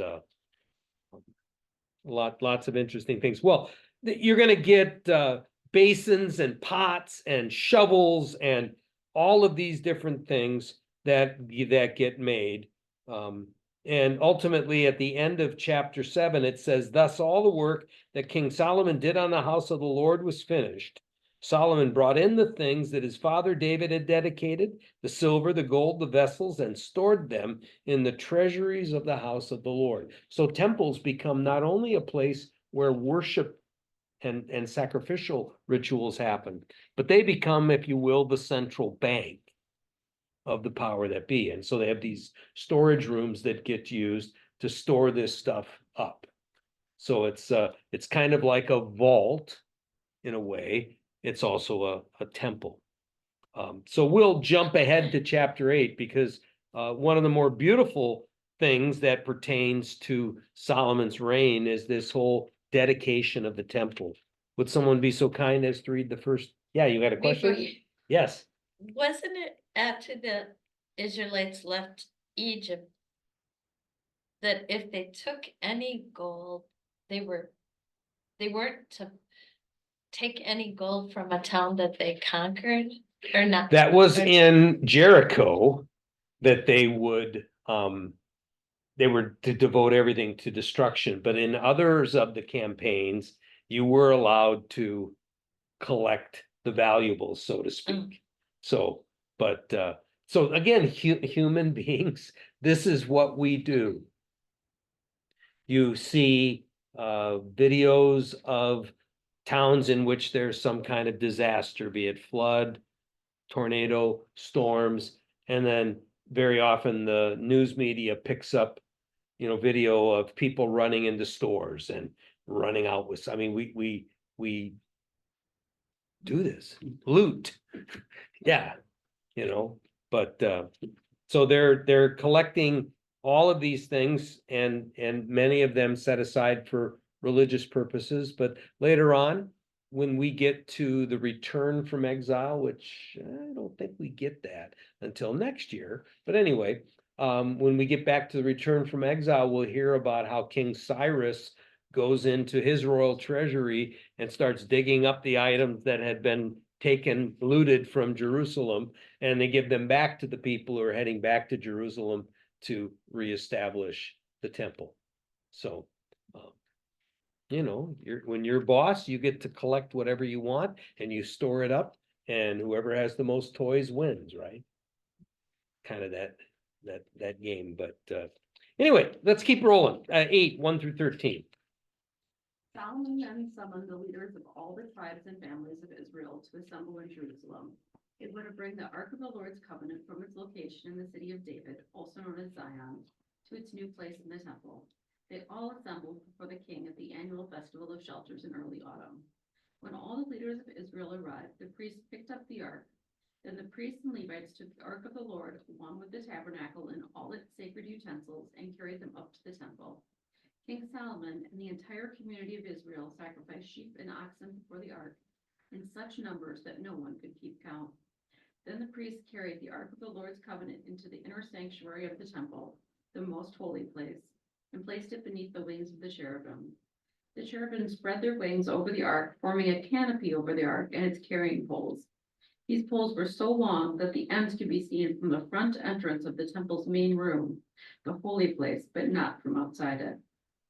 They are still there to this day. Let's stop for just a minute. Hear that phrase? They're still there till this day. So this tells you again, this is being written after the fact. And one other note, again, depending on how your Bible renders it, you'll be when Heidi's reading and says tabernacle, yours says tent of meeting. So just be aware, we're still not quite sure what all these different pieces are, but to this day tells us this is written later on. Keep going. Nothing was in the ark except the 2 stone tablets that Moses had placed there at Mount Sinai, where the Lord made a covenant with the people of Israel as they were leaving the land of Egypt. As the priests came out of the inner sanctuary, a cloud filled the temple of the Lord. The priests could not continue their work because the glorious presence of the Lord filled the temple. So some of the mysteries that we just don't have answered, right? What was in the ark? What's missing? Remember there was a jar or a bowl of manna? Remember Aaron's rod that budded? They just sort of disappear from the narrative. We don't know where they are. And then there's a nice little closing, verses 12 and 13, Heidi. Then Solomon prayed, "O Lord, you have said that you would live in thick darkness, but I have built a glorious temple for you where you can live forever." The Holy of Holies, that's that thing that's 30 by 30 by 30. It's a cube. There are no description, at least in the Bible, of any light fixtures in there. So the ark is in complete darkness, right? God would dwell in thick darkness. So that ark is inside there. Keep going, take through verse 21. Then the king turned around to the entire community of Israel standing before him and gave this blessing. Blessed be the Lord, the God of Israel, who has kept the promise he made to my father David. For he told my father, from the day I brought my people Israel out of Egypt, I have never chosen a city among the tribes of Israel as the place where a temple should be built to honor my name. But now I have chosen David to be king over my people. Then Solomon said, my father David wanted to build this temple to honor the name of the Lord, the God of Israel. But the Lord told him, it is right for you to want to build the temple to honor my name. You are not the one to do it. One of your sons will build it instead. And now the Lord has done what he promised, for I have become king in my father's place. I have built this temple to honor the name of the Lord, the God of Israel, and I have prepared a place there for the ark, which contains the covenant that the Lord made with our ancestors when he brought them out of Egypt. Okay, pretty nice. Someone want to pick up from there? Read through verse 30. Then Solomon stood before the altar of the Lord in front of the entire community of Israel. He lifted his hands toward heaven and he prayed, O Lord, God of Israel, there is no God like you in all of heaven above or on the earth below. You keep your covenant and show unfailing love to all who walk before you in wholehearted devotion. You have kept your promise to your servant David, my father. You made that promise with your own mouth and with your own hands. You have fulfilled it today. For now, O Lord, God of Israel, carry out the additional promise you made to your servant David, my father. For you said to him, if your descendants guard their behavior and faithfully follow me as you have done, one of them will always sit on the throne of Israel. Now, O God of Israel, fulfill this promise to your servant David, my father. But will God really live on the earth? Why, even in the highest heavens cannot contain you. How much less this temple I have built. Nevertheless, listen to my prayer and my plea, O Lord God. Hear the cry of the prayer that your servant is making to you today. May you watch over this temple night and day, this place where you have said, my name will be here. May you always hear the prayers I make toward this place. May you hear them, the humble and earnest requests from me and your people of Israel when we pray toward this place. Yes, hear us from heaven where you live, and when you hear, forgive. So where does God live? In heaven. But the sense is that the temple is going to be a place where God puts his name and where God's eyes are turned toward. And what comes next is really kind of a lovely listing of different circumstances and settings pertaining to prayers. Want to keep going? Say through verse 36. If someone wrongs another person and is required to take an oath of innocence in front of your altar in this temple, then hear from heaven and judge between your servants, the accuser and the accused. Punish the guilty as they deserve. Acquit the innocent because of their innocence. If your people Israel are defeated by their enemies because they have sinned against you, and if they turn to you and acknowledge your name and pray to you here in this temple, then hear from heaven and forgive the sin of your people Israel and return them to this land you gave their ancestors. If the skies are shut up and there is no rain because your people have sinned against you, and if they pray toward this temple and acknowledge your name and turn from their sins because you have punished them, then hear from heaven and forgive the sins of your servants, your people Israel. Teach them to follow the right path and send rain on your land that you have given to your peoples as they are your special possession. Okay, somebody take 37 through 53.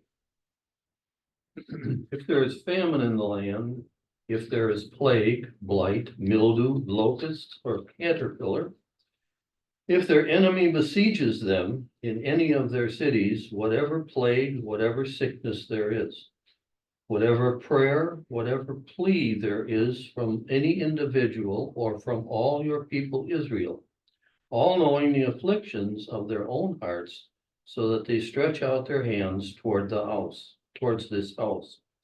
Then here in heaven, your dwelling place, forgive, act, and render to all whose hearts are according to their ways, for only you know what is in every human heart. So that they may fear you all the days that they live in the land that you gave to your ancestors. Likewise, when a foreigner who is not of your people Israel comes from a distant land because of your name, for they shall hear of your great name, your mighty hand, and your outstretched arm. When a foreigner comes and prays towards this house, then hear in heaven your dwelling place, and do according to all that the foreigner calls to you, so that all peoples of the earth may know your name and fear you, as do your people Israel, and so that they may know that your name has been invoked on his house that I have built. If your people go out to battle against their enemy, by whatever way you shall send them, and they pray to the Lord toward the city that you have chosen and the house that they have built for your name, then hear in heaven their prayer and their plea and maintain their cause. If they sin against you, for there is no one who does not sin, and you are angry with them and give them to an enemy, so that they are carried away, captive to the land of the enemy, far off or near. Yet if they come into their senses in the land to which they have been taken captive and repent, and plead with you in the land of their captors, saying, we have sinned and have done wrong, we have acted wickedly. If they repent with all their heart and soul in the land of their enemies, who took them captive, and pray to you toward their land, which you gave to their ancestors, the city that you have chosen, and the house that I have built for your name, then herein your dwelling place in heaven, their prayer and their plea maintain their cause. And forgive your people who have sinned against you and all their transgressions that they have committed against you, and grant them compassion in the sight of their captors, so that they may have compassion on them. For they are your people and heritage, which you brought out of Egypt in the midst of the iron smelter. Let your eyes be open to the plea of your servant and to the plea of your people Israel, listening to them whenever they call you. For you have separated them from your servant, and to the plea of your people Israel, listen to them whenever they call to you. For you have separated them from among all the peoples of the earth to be your heritage, just as you promised through Moses, your servant, when you brought our ancestors out of Egypt, O Lord God. So it's interesting, all of these different settings and circumstances are referred to. And the sense of either praying in the temple, or if you can't be in it, praying toward it, right? And people have noted with some interest that the longest section is about if they mess up and get taken away captive. Interesting. And so this chapter finishes when Solomon finished offering all this prayer and this plea to the Lord, he arose from facing the altar of the Lord, where he had knelt with his hands outstretched toward heaven. And he stood and blessed all the assembly of Israel with a loud voice. Blessed be the Lord, who has given rest to his people Israel, according to all that he promised. Not one word has failed of all his good promise, which he spoke through his servant Moses. The Lord, our God, be with us, as he was with our ancestors. May he not leave us or abandon us, but incline our hearts to him, to walk in all his ways, and to keep his commandments, his statutes, and his ordinances, which he commanded our ancestors. Let these words of mine, with which I pleaded before the Lord, be near to the Lord our God day and night, and may he maintain the cause of his servant and the cause of his people Israel as each day requires, so that all the peoples of the earth may know that the Lord is God, there is no other. Therefore devote yourselves completely to the Lord our God, walking in his statutes and keeping his commandments as at this day. Do you hear the Irony. Well, yeah, there's always that. But do you hear the preamble, the historical prologue, and the stipulations, right? This is ongoing covenant language. And so they sacrifice, right? And shall we say they had a little while to get it done? 22,000. 22,000 oxen, 120,000 sheep And goals. and goats, right? Holy smokes, right? That was a lot of smoke. Texas barbecue, right?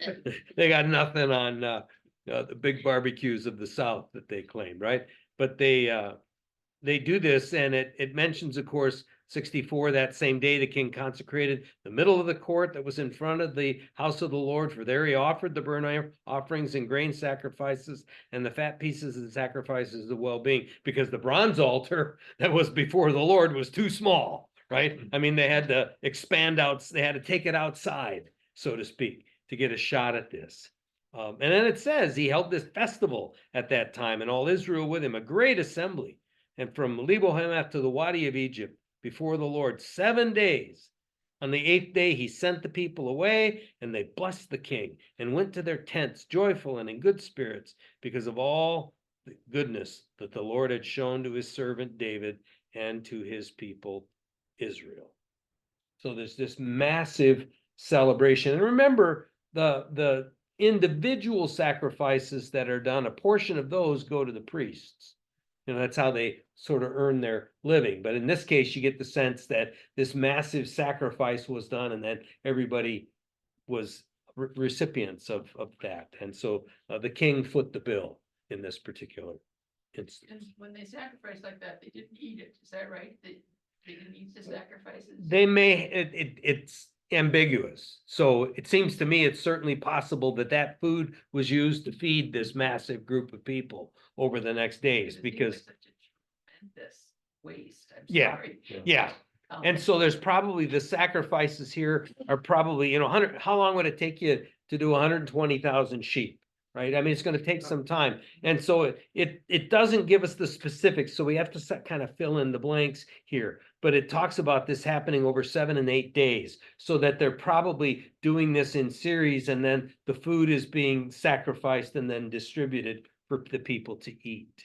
But it doesn't get that specific with it. So we kind of have to read through this. So the king provided all the cattle and the sheep and stuff, or was it? Well, so those districts that were described that went to work for the building projects themselves, you're going to hear in some ways how those get expended to, they each get a turn to supply the king what he needs to operate his house. Yeah. So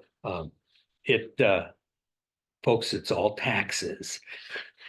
I mean, this is the reality. And of course, in order for governments to operate, they have to have revenue, and they get the revenue from the people. And whether that revenue comes in the form of financial, which is pretty much what we live with now, but or food products, as was common in ancient times. So that's all a part of this this process here. So, but now God appears to Solomon again. Would somebody read 1 through 14 of chapter 9? Sherry, you want to give a shot at it with your loudest teacher voice? No? Okay. Okay. Anybody? Lori, you want to take it? Try. All stuffed up too. When Solomon had finished building the house of the Lord and the king's house and all that Solomon desired to build, the Lord appeared to Solomon a second time, as he had appeared to him at Gibeon. The Lord said to him, I have heard your prayer and your plea, which you made before me. I have consecrated this house that you have built and put my name there forever.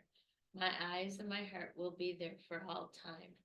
As for you, if you will walk before me, as David your father walked, with integrity of heart and uprightness, doing according to all that I have commanded you, and keeping my statutes and my ordinances, Then I will establish your royal throne over Israel forever, as I promised your father David, saying, there shall not fail you a successor on the throne of Israel.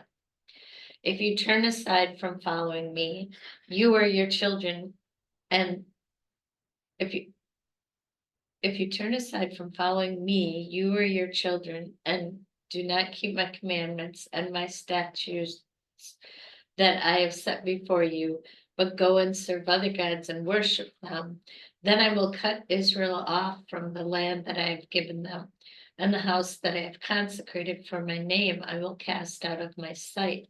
And Israel will become a proverb and a taunt among all peoples. This house will become a heap of ruins. Everyone passing by it will be astonished and will hiss, and they will say, why has the Lord done such a thing to this land and to this house? Then they will say, because they have forsaken the Lord their God, who brought their ancestors out of the land of Egypt, and embraced other gods, worshiping them and serving them. Therefore, the Lord has brought this disaster upon them.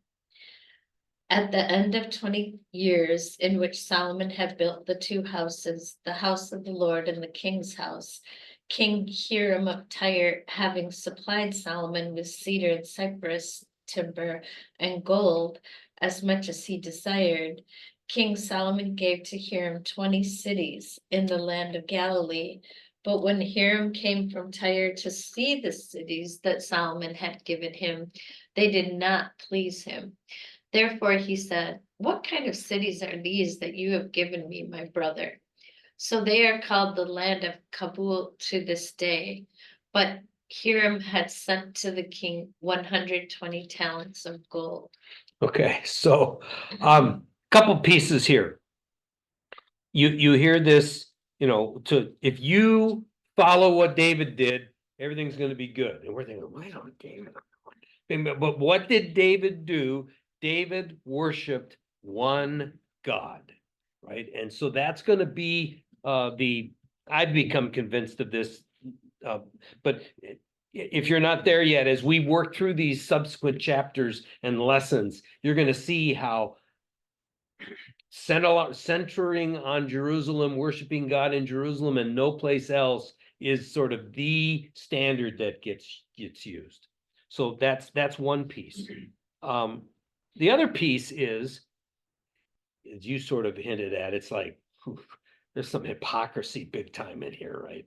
But before you, on the flip side, as you're discovering the warts and the ugly side of all these Sunday school stories, remember this.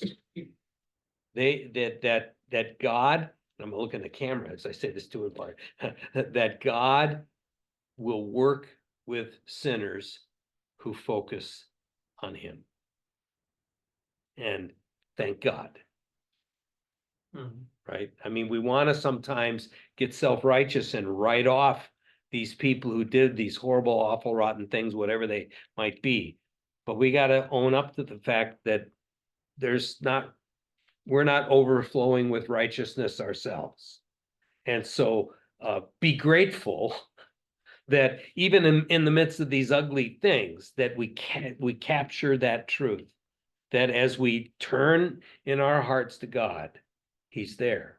And so there is great hope in the midst of this. It is sort of funny at the end that when Solomon pays off his debt, in addition to the food, he and the money that's kind of worked into this, he gives 20 cities away. It's like he's giving away part of the promised land. I mean, what's going on here? And Hiram doesn't care much for those cities. Remember those, because when we come back to those 20 cities and when Chronicles, that writer flips it and says Hiram gave Solomon 20 cities. So sort of interesting. Well, we get a little summary at the end, right? So it says, this is the account of the forced labor that King Solomon conscripted to build the house of the Lord and his own house, the Millo, the wall of Jerusalem, Hatzor, Megiddo, Gezer. These are fortress city. Pharaoh, king of Egypt, had gone up and captured Gezer, burdened it down, and had killed the Canaanites who lived in the city, and had given it as a dowry to his daughter, Solomon's wife. So there you go. So Solomon rebuilt Gitzer, Lower Beth Horon, Baalath, Tamar in the wilderness within the land, as well as all of Solomon's storage cities, the cities for his chariots, the cities for his cavalry, and whatever Solomon desired to build in Jerusalem and Lebanon and in all the land of his dominion. All the people who were left of the Amorites, the Hittites, the Perizzites, the Hivites, the Jebusites, who were not of the people of Israel, their descendants who were still left in the land, whom the Israelites were unable to completely destroy, these Solomon conscripted for slave labor. So they are to this day. So now suddenly, instead of talking about how it's out of the Israelites, it's out of the remnants of the people. That's sort of interesting, but we'll see where that goes here in a little bit. And then it even says explicitly, but of the Israelites, Solomon made no slaves. They were the soldiers, his officials, his commanders, his captains, and his commanders of his chariotry and cavalry. These were the chief officers who were over Solomon's work. 550 who had charge of the people carried on the work. But Pharaoh's daughter went up from the city of David to her own house that Solomon had built for her. Then he built the Millo. 3 times a year, Solomon used to offer up burnt offerings and sacrifices of well-being on the altar that he built for the Lord, offering incense before the Lord. So he completed the house. And again, it's a little unclear when it says he offered the sacrifices. Is he doing the priest, or is he having the sacrifices offered? King Solomon built the fleets of ships at Etzion Geber, which is near Eloth on the shore of the Red Sea in the land of Edom. Hiram sent his servants with the fleet, sailors who were familiar with the sea, together with the servants of Solomon. They went to Ophir and imported from there 420 talents of gold, which they delivered to King Solomon. But we got a little bit left to go. Somebody read about the Queen of Sheba.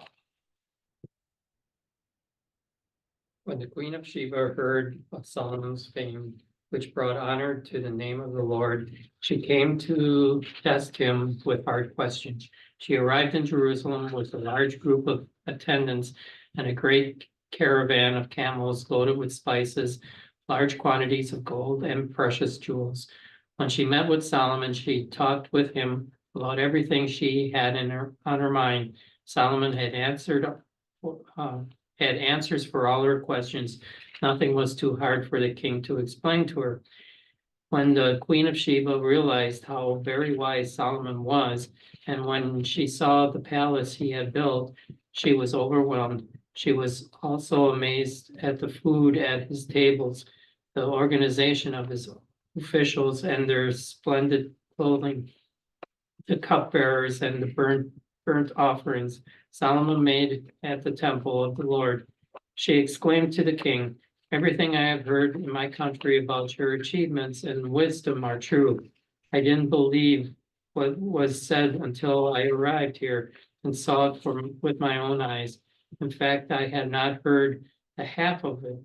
Your wisdom and your prosperity are far beyond what I was told. How happy your people must be. What a privilege for your officials to stand here day after day, listening to your wisdom. Praise the Lord your God, who delights in you and has placed you on the throne of Israel because of the Lord's eternal love for Israel. He has made you king so you can rule with justice and righteousness." Then she gave the king a gift of 9,000 pounds of gold, great quantities of spices and precious jewels. Never again were so many spices brought in as those the Queen of Sheba gave to King Solomon. In addition, Hiram's ships brought gold from Ophir, and they also brought rich cargoes of red sandalwood and precious jewels. The king used the sandalwood to make rails for the temple of the Lord and the royal palace, and to construct lyres and harps for the musicians. Never before or since has there been such a supply of sandalwood. King Solomon gave the Queen of Sheba whatever she asked for, besides all the customary gifts he had so generously given. Then she and all her attendants returned to their own land. So scholars believe what we were just told is that the Queen of Sheba came to in modern terms, check out the DNA of Solomon to see if he might be a suitable parent for her desired child.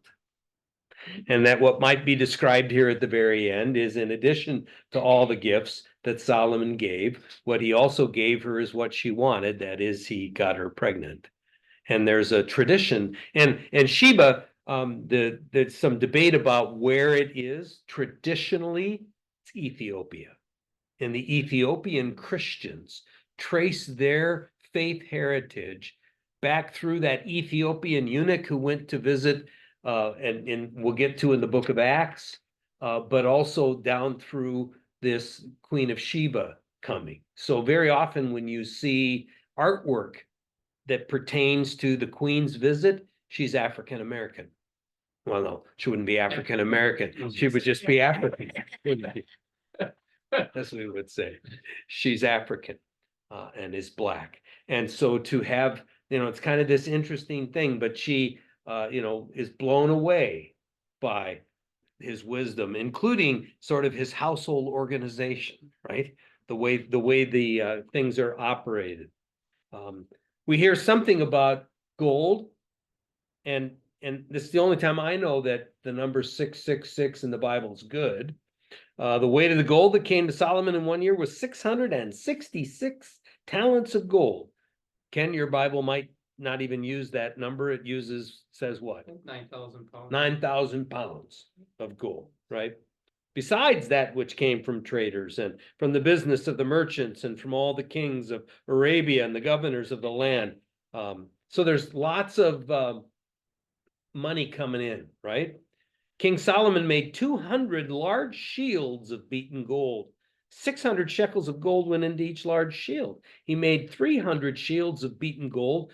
3 minas of gold went into each shield, and the king put them in the house of the forest of Lebanon. The king also made a great ivory throne and overlaid it with the finest gold. The throne had 6 steps. The top of the throne was rounded in the back, and on each side of the seat were armrests, and 2 lions standing besides the armrests, while 12 lions were standing, one on each of the steps, on the 6 steps. Nothing like it was ever made in any kingdom.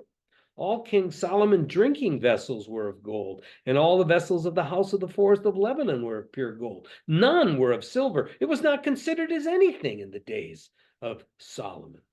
For the king had a fleet of ships of Tarshish at sea, and with the fleet of Hiram, once every 3 years, the fleet of ships of Tarshish used to come bringing gold, silver, ivory, apes, and peacocks. And some of your language or some of your Bibles will translate those differently. Maybe you got baboons. Thus King Solomon excelled all the kings of the earth in riches and in wisdom. The whole earth sought the presence of Solomon to hear his wisdom, which God had put into his mind. Every one of them brought a present, objects of silver and gold, garments, weaponry, spices, horses, mules, so much year by year. Solomon gathered together chariots and horses. He had 1,400 chariots and 12,000 horses, which he stationed in the chariot cities and with the king in Jerusalem. The king made silver as common in Jerusalem as stones, and he made cedars as numerous as the sycamores in the Shephelah. Solomon's import of horses was from Egypt and Kue, and the king's traders received them from Kue at a price. A chariot could be imported from Egypt for 600 shekels of silver and a horse for 150. So through the king's traders, they were exported to all of the kings of the Hittites and the kings of Aram. And so, as your book points out, he was an arms dealer too. Well, it sounds pretty wonderful. I got a note in my Bible here that says the Queen of Sheba probably came from the region of the modern country of Yemen. That's the other side. Yep, that's the other side. So Sheba being then connected with Saba, which would be on the Arabian coast side. And so that's the debate. Is it from the African side or the Arabian side? And so Bible scholars still have a feisty argument, but the Ethiopian Christians hold fiercely to the tradition and translation that it has to do with them, but it's debatable. We don't know. Sounds wonderful when you get to the end of chapter 10 in many ways, right? And then comes sort of the realistic problems. Does somebody care to read the first 13 verses of chapter 11? King Solomon loved many foreign women, along with the daughter of Pharaoh, Moabite, Ammonite, Edomite, Sidonian, and Hittite women from the nations concerning which the Lord had said to the Israelites, "You shall not enter into marriage with them, neither shall they with you, for they will surely incline your heart to follow their gods." Solomon clung to these in love. Among his wives were 700 princesses and 300 concubines, and his wives turned away his heart. For when Solomon was old, his wives turned away his heart after other gods, and his heart was not true to the Lord his God, as was the heart of his father David. For Solomon followed Astar, the goddess of the Sidonians, and Milcom, the abomination of the Ammonites. So Solomon did what was evil in the sight of the Lord and did not completely follow the Lord as his father David had done. Then Solomon built a high palace for Shemash, the abomination of Moab, and for Molech, the abomination of the Ammonites, on the mountain east of Jerusalem. He did the same for all his foreign wives, who offered incense and sacrifice to their gods.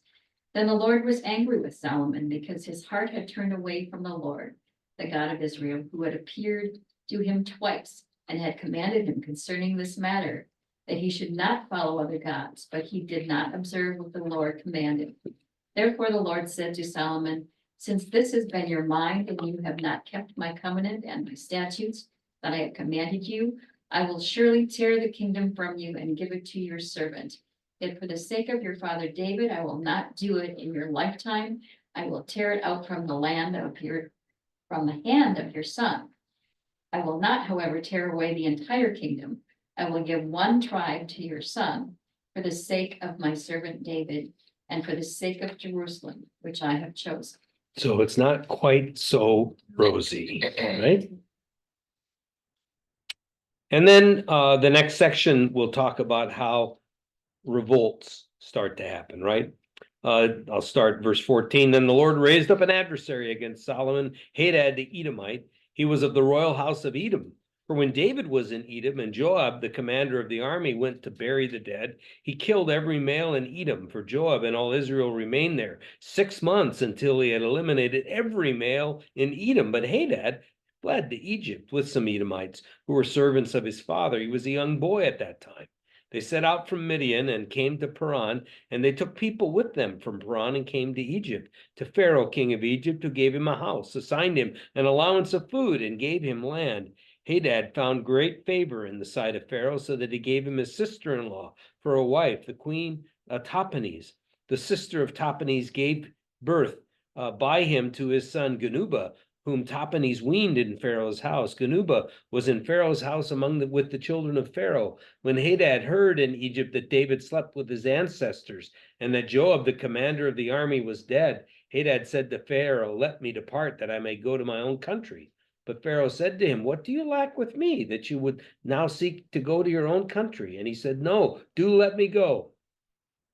So again, doesn't take away the ugliness of stuff, but when it talks about them completely wiping somebody out, it didn't always happen, right?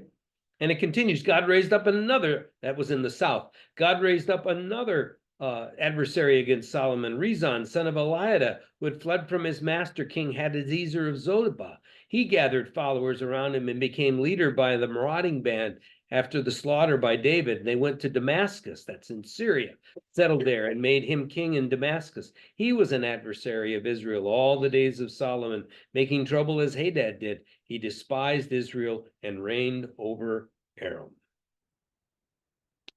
Jeroboam, son of Nebat, an Ephraimite of Zeradah, a servant of Solomon, whose mother was named Zurah, a widow, rebelled against the king. The following was the reason he rebelled against the king. Solomon built the Millo and closed up the gap in the wall of the city of his father David. The man Jeroboam was very able, and when Solomon saw that the young man was industrious, he gave him charge over all the forced labor of the house of Joseph. About that time, when Jeroboam was leaving Jerusalem, the prophet Ahijah the Shilonite found him on the road. Ahijah had clothed himself with a new garment. Two of them were alone in the open country when Ahijah laid hold of the new garment he was wearing and tore it into 12 pieces. He then said to Jeroboam, take for yourself 10 pieces, for thus says the Lord, the God of Israel, see, I am about to tear the kingdom from the hand of Solomon, and I will give you 10 tribes. One tribe will remain his for the sake of my servant David and for the sake of Jerusalem, the city that I have chosen out of all the tribes of Israel. This is because he has forsaken me, worshipped Astarte, the goddess of the Sidonians, Chemosh, the god of Moab, and Milcom, the god of the Ammonites, and has not walked in my ways, doing what is right in my sight, and keeping my statutes and my ordinances, as his father David did. Nevertheless, I will not take the whole kingdom away from him, but will make him ruler all the days of his life for the sake of my servant David, whom I chose, and who did keep my commandments and my statutes. But I will take away the kingdom from his son and give it to you, that is, the 10 tribes. Yet to his son I will give the one tribe, so that my servant David may always have a lamp before me in Jerusalem, the city where I have chosen to put my name. I will take you, and you shall reign over all that your soul desires. You shall be king over Israel. If you will listen to all that I command you, walk in my ways, and do what is right in my sight by keeping my statutes and my commandments, as my servant David did, I will be with you and will build you an enduring house, as I built for David. I will give Israel to you. For this reason, I will punish the descendants of David, but not forever. Solomon sought therefore to kill Jeroboam, but Jeroboam promptly fled to Egypt, to King Shishak of Egypt, and remained in Egypt until the death of Solomon. Now, the rest of the acts of Solomon, all that he did, as well as his wisdom, are they not written in the books of the acts of Solomon? The time that Solomon reigned over in Jerusalem over all Israel was 40 years. So Solomon slept with his ancestors and was buried in the city of his father David, and his son Rehoboam succeeded him.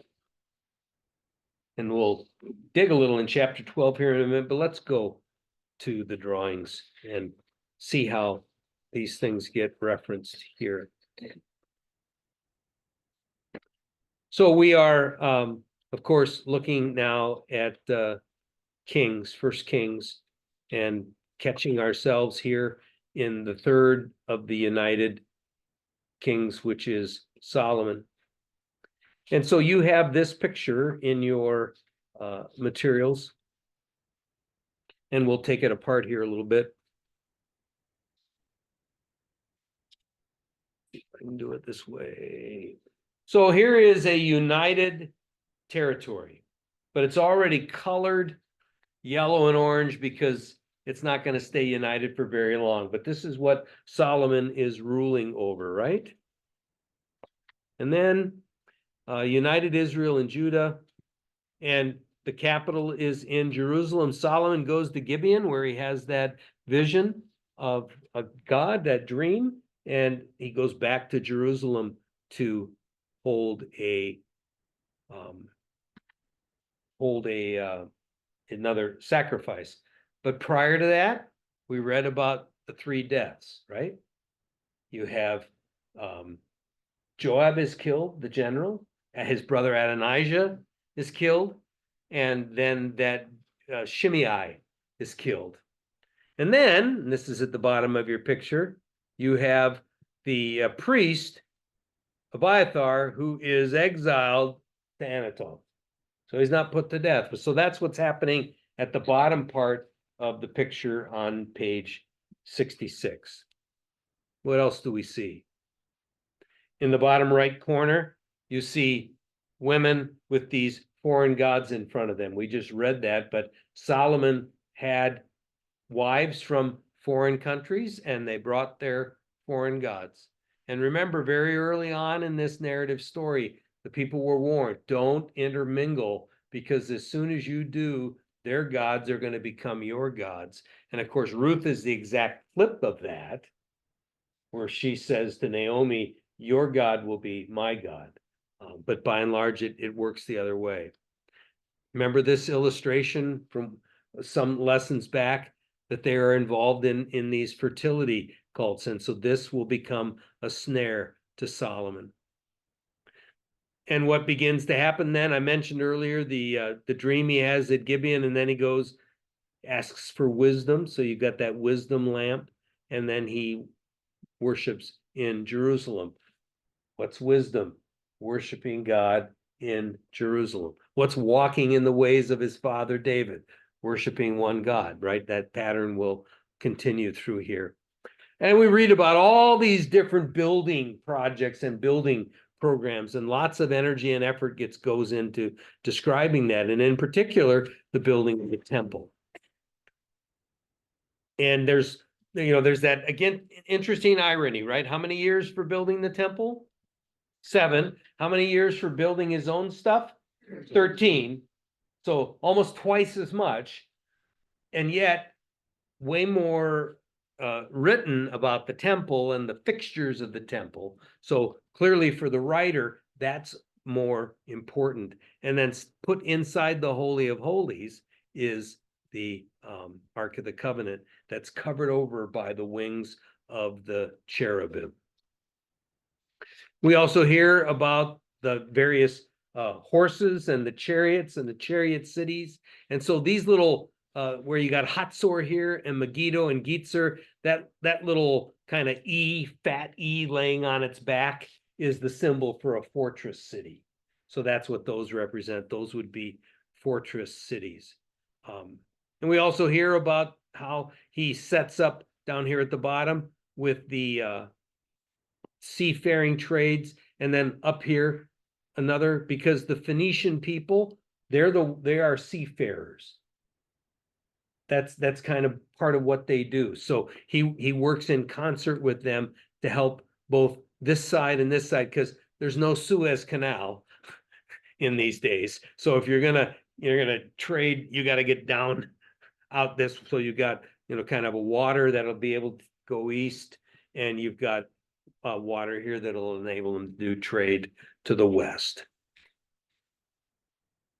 And then the forced labor, whether it was Israelite or not, the text gives hints in a couple different directions, but that northern kingdom is divided up into 12 districts, so you would count 12 people, and it talks about forced labor. So they use the whip here. And then down right underneath Jerusalem, you'll see popping up one person who's kind of overseeing the administration of things in the south. There's language that talks about the abundance of people and the prosperity that was there, right? People like the sand of the sea. And then, of course, you've got everybody under their own vine and under their own fig tree. So this is in the bottom left part of the illustration. And so that's illustration 16a. And your text talks about many of those things. Any questions on that illustration? So when David came to power and they were talking the southern and the northern, there was a divide there already as far as. Yeah, it's sort of interesting as you read in the text, it will talk about Judah and Israel. I mean, again, it's hard to tell because it's pretty clear the text is written afterwards. It's not a live account of somebody, keeping a diary or whatever as they're going, but it's about written later on. I know, something else. No, that's The doorbell. Oh. Someone's trying to get in. Yeah. So, can you check on that just in case? I don't think anybody else is here. Unless Anthony's still up there. But anyway, now I forgot the question. That's wonderful. I love that. What was the question? Was it already divided? Was it already divided? Yeah, thank you. So it was not already divided, but David had trouble winning the northern tribes. And so apparently a united Israel was never a happily united nation, that there were tensions between the tribe of Judah. But what's fascinating when we get to Jeroboam is, when we get to Jeroboam and Rehoboam as the son of Solomon, the tribe of Benjamin will stay loyal to the south. And that, of course, was the rival tribe where Saul came from. But so yeah, there's always kind of this northern-southern tension. And any other questions on this picture? We'll go to the next one and look at a few things. Some of the same elements here get picked up. We'll start here with King Solomon, who had 700 wives. So we got 7 here. And where's the 300 concubines? Busy guy. It's just, he's supposed to be wise. Anyway, yeah, I mean, it's just mind-boggling. And of course, in those days, and still in some places today, these are marriages that create alliances. Right? So when the Pharaoh of Egypt marries off, gives one of his daughters to Solomon, the sense is that if, the king from the south, his daughter is married to the king of the north, which means his grandchildren are in the north, he's not going to likely go to fight. If your wife is the daughter of the king to the south, you're not likely going to engage in conflict with the king of the south. And so a lot of these alliances are with all of these surrounding nations. But you certainly figure at some point there aren't 700 surrounding nation. Pharaoh's daughter is the only one who's really identified in the narrative. But in that last chapter that we read in chapter 11, you read how the Pharaoh welcomed that young surviving son of the Edomite kingdom who went down, and he welcomed Jeroboam when Jeroboam was fleeing through. So it's not always clear-cut, totally favorable alliances, right? The nations are playing their cards in different pawns, shall we say. And again, same sorts of things happen, right? I mean, in our country, we'll have alliances with other nations, but we know that those other nations will have alliances with other nations. And sometimes the alliances are strong, sometimes they're questioned, right? I mean, this just sort of comes into being. But yeah, 700 wives, 300 concubines. Anyhow, chariot cities, but also how he would buy horses from Egypt and then sell them to other places. So there's kind of a business happening here with everything going through the territory. And this is trying to go after that forced labor. Clearly, if this was a stone, one person wouldn't be able to carry it. So it's not meant to be realistic, but meant to teach this sense that the people were imposed upon to work. And you read in the text both lines that indicate that it was the Israelites themselves who were conscripted into forced labor. And there's text that says, no, it wasn't the Israelites. They were the crew bosses.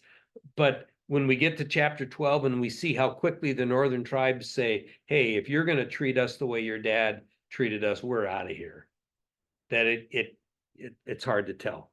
But you've got, again, 2 months at home, 1 month to work. 2 months at home, and if you look at the posture that's used, it's close to the servant posture, except when we have the servant posture, the hands are like this. The slave posture, the hands are low. So just be aware, that's how they try to use a very similar symbol here. And so here you see it even more clearly. King Solomon is not a king who came to serve. He was a king who was served. We have these ships again representing the trade that happens, but now the Edomites will rebel, and then the Syrians will rebel, and eventually Israel and Judah will become divided. And when it gets divided, and we'll read about that in just a moment, Jeroboam establishes a shrine in the south at Bethel and in the north at Dan. The writer will make it sound like they were right from the get-go idolatrous shrines, that is, shrines at which idols were worshipped rather than which God was worshipped. But some scholars reading between the lines think, at least to begin with, these were worship sites dedicated to worship God, but they weren't in Jerusalem. And so far as the writer's concerned, they're garbage because they're not in Jerusalem. And so that's what that picture is about. And then finally, a kind of a peek at the temple and just some cross sections, right? So here's your distance. And again, just do it by half for the cubits. So 20 cubits is 30 feet, 40 cubits is 60 feet, 10 cubits is 15 feet. And so the Holy of Holies is this place that's up the stairs. Here's these big giant towers. And if you want to look at it from the front, there are these big decorative towers there. Here's a breakdown of the temple kind of proper and a few looks of what it might have looked like and the altar where the sacrifices would be. But you may have renderings of these buildings in your either in your Bibles or in other materials that you've seen. That is kind of interesting. But let's take a quick look at what happens after Solomon dies.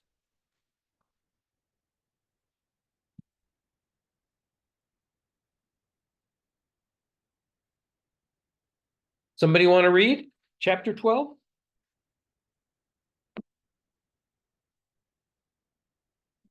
I'll do it then.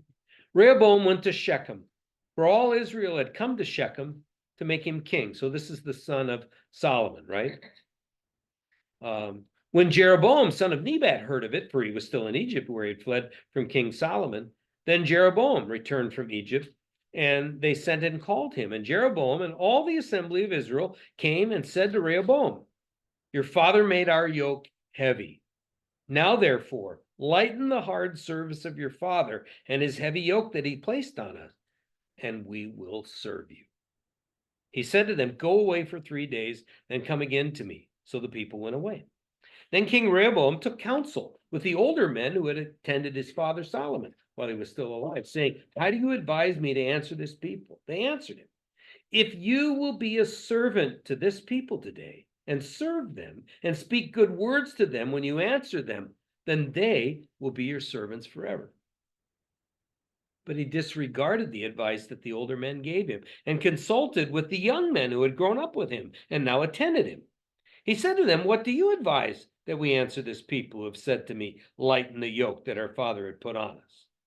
The young men who had grown up with him said to him, thus you should say to this people who spoke to you, your father made our yoke heavy, but you must lighten it for us. Thus you should say to them, my little finger is thicker than my father's loins. That is a trash talking reference to body parts, okay? And not the body parts referenced.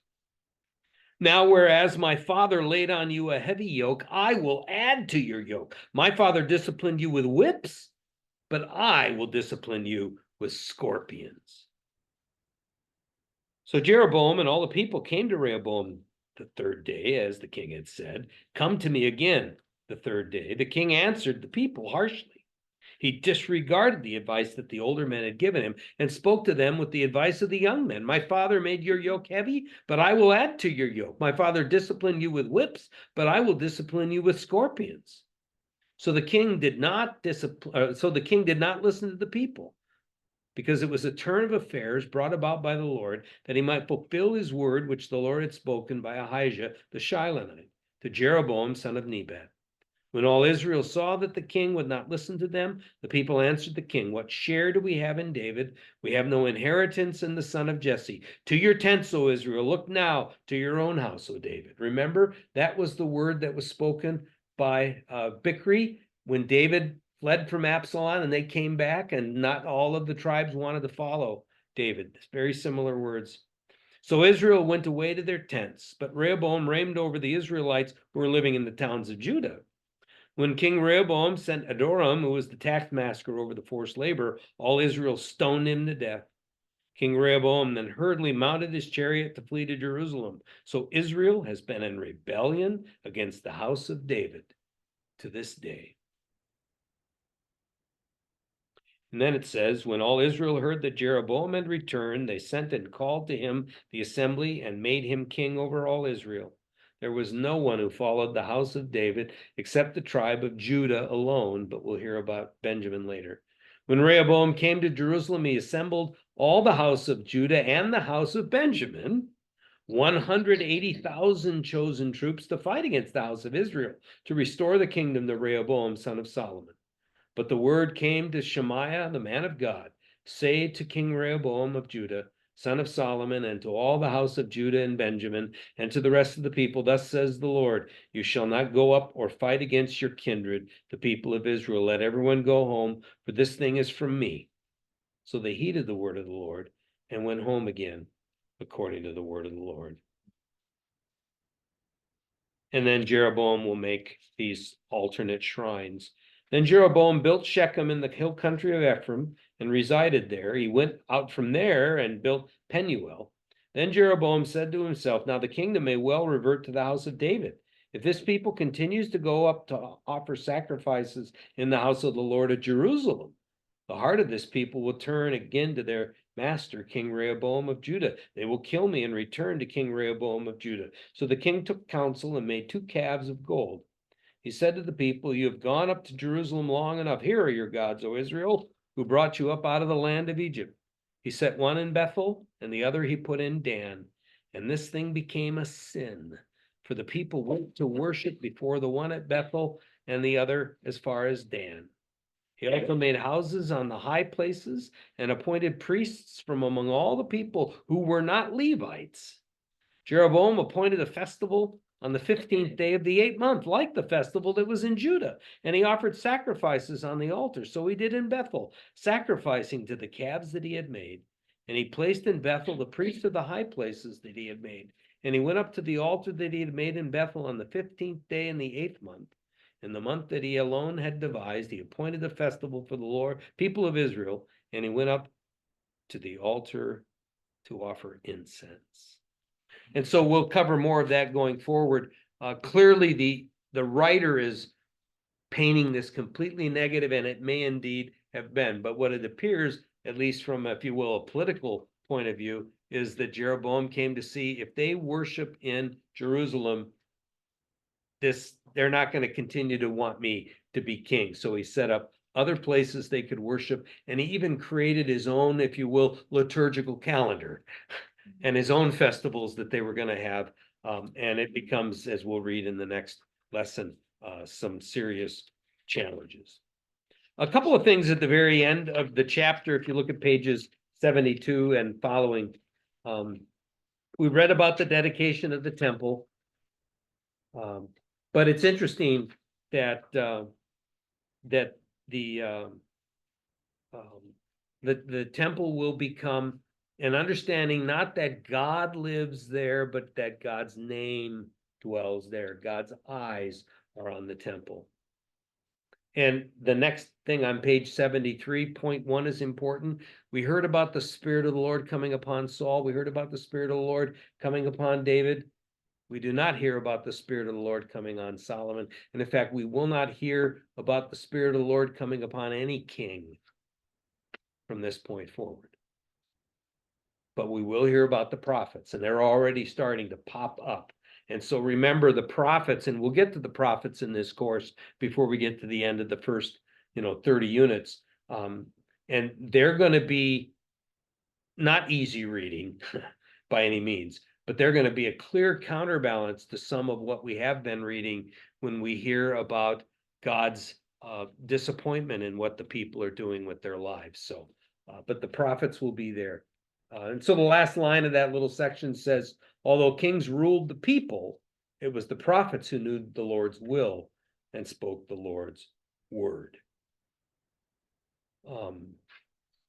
The wisdom school is sometimes how it's described. It was popular in kings at that part of the world at that time to kind of develop these schools, as they called them, of wisdom, collecting proverbs, writing things down, these kinds of things. And very often the patron gets credit for the stuff. So if, whatever, Joe Blow, there wouldn't be a Joe Blow, but there would be a Joe Ben Judah.